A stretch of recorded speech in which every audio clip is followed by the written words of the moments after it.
నమస్తే అండి. ఇంతవరకు దక్షిణామూర్తి గారి స్తోత్రంలో 9 శ్లోకాలు శుభ్రంగా నేర్చుకున్నాం కదా.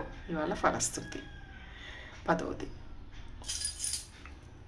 సర్వాత్మత్వమతిస్ఫుటీకృతమిదం యస్మాదముస్మిన్స్తవే తేనాస్య శ్రవణాత్ తదత్తమదనాత్ జ్ఞానార్చ సంకీర్తనాత్ సర్వాత్మత్వమహావిభూతి సహితం స్వాదిస్వరత్వం సతః సిద్ధే తత్పునరత్సతా పరిణతం చైశ్వర్యమవ్యాహతం.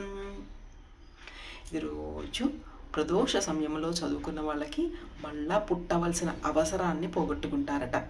చాగంటి వారు కూడా చెప్పారు. సో మీరు కూడా రోజు చదువుకుంటూ స్వామి మీద భారం వేయండి. మీ భారాన్ని స్వామియే చూసుకుంటాడు. మీకు ఎటువంటి కష్టాలు రానివ్వడు.